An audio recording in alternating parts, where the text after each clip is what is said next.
Audio on demand from Vision Christian Media. Foundations.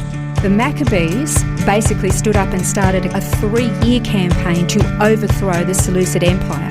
What that meant was that the temple that had been defiled now had to be rededicated, cleaned out, purified. Foundations. Understanding the Jewish foundations of our Christian faith. With Robbo Robinson and Mandy Warby. In our last program, we began learning about Hanukkah, also known as the Feast of Dedication and the Festival of Lights. This annual celebration is mentioned in the New Covenant in John 10. It took place in the wintertime, and while Hanukkah isn't one of the 7 mandatory feasts of the Lord, it is an annual celebration that has been part of Jewish culture for close to 2,200 years. As mentioned, it was referenced in John 10, 22 and 23, where it says, "At that time the Feast of Dedication took place at Jerusalem. It was winter, and Jesus was walking in the temple in the portico of Solomon." Yeah, it's one of those little, one of those little quandaries, and you kind of think, okay, well, it's a nice little thing. It was the Feast of Dedication is walking through the temple, and it was cold. But why is that actually important? And we kind of finished off in a last program talking about the fact that there are 2 historical Jewish temples. There was Solomon's temple, and then when it was destroyed by the Babylonians, they went into 70 years captivity. Then they came out, and under Nehemiah and Ezra, they rebuilt. They rebuilt the temple. They rebuilt the walls of the city. And the interesting thing was that was actually, the construction was undertaken by Zerubbabel. And a lot of the people who were old enough to remember Solomon's temple, when they saw this very humble little building that Zerubbabel had built, they wept because they thought, oh, the glory of the first one, and this is kind of sad. Yep. So that in Jewish heritage is not really even mentioned. Then you get to King Herod, who comes to power, and he wants to ingratiate himself with the Jewish people because he's their fake king of the Jews, and he embarks on a building project for the Second Temple, and it took 46 years. Wow. And it was absolutely magnificent. And so that's basically what they call the Second Temple. It was basically a complete rebuilding of, Zerubbabel's humble little effort. Wow. So you've only got 2 temples, and yet Scripture tells us that there were actually 3 dedications. And we mentioned last time that Solomon's temple was dedicated in the autumn.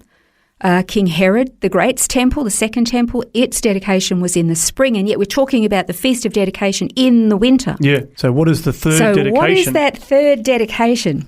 All right, we mentioned Antiochus Epiphanes, who was the ruler of the Seleucid Empire. I've heard Dr. Chuck Missler, the late Dr. Chuck Missler, talk about this particular I don't want to call him a gentleman because he wasn't a gentleman at all. He was a nasty piece of work. And apparently his nickname was Antiochus Epimanes instead of Antiochus Epiphanes IV, because the Antiochus Epimanes, means the madman. Oh, wow. He was very full of himself. He had delusions of grandeur.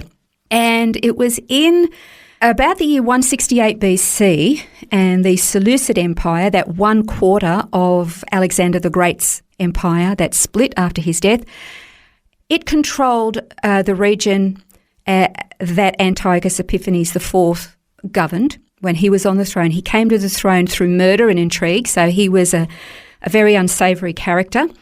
And he was known to be cruel, and he was barbaric, he was brutal. He already hated the Jews, but if you know anything about the landmass where Judea is, it's like this central hub that connects, all of Africa and the Middle East and Asia, and it's this bridge point. A linchpin. Yeah, and whoever controls that basically controls the trade routes and stuff. Well, he made some military campaigns to get into Egypt, and he failed, and he got his rear kicked pretty badly. And he was so angry about it that his hatred, his intense hatred of the Jewish people kind of boiled over, and he took his frustrations out on them. And what he did was he outlawed Judaism. So he passed all these laws that forbade reading the Torah, forbade observing the rules of Judaism, forbade the keeping of the Sabbath, forbade eating kosher food. He forbade circumcision of baby boys. Anybody contravening these laws was given a death sentence. And monthly raids were done and inspections, and anybody found with the Torah, anybody found with a circumcised baby boy, I mean, not only were they killed, but they were killed in the most brutal of fashions. Wow.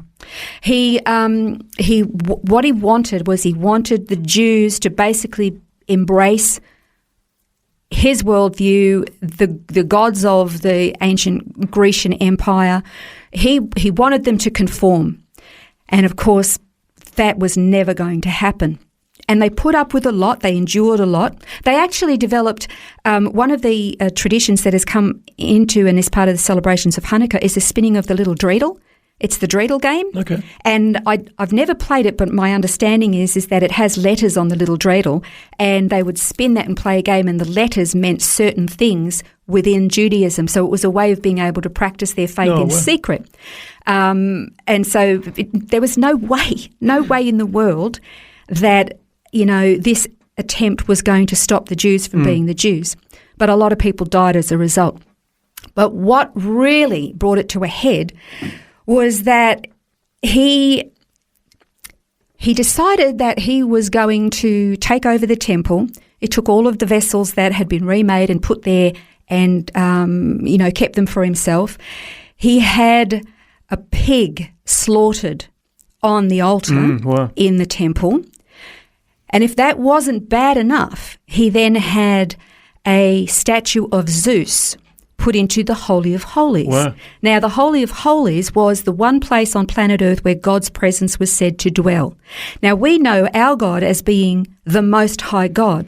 And if you know anything about the Greek religious system and beliefs of all of their different gods, Zeus was known to be the father of the gods, or the Most High God. Yeah. And so this was a direct insult and, challenge, basically, to the God of Israel. And that was the end of it. Mm-hmm. That actually provoked what they called the Maccabean revolt.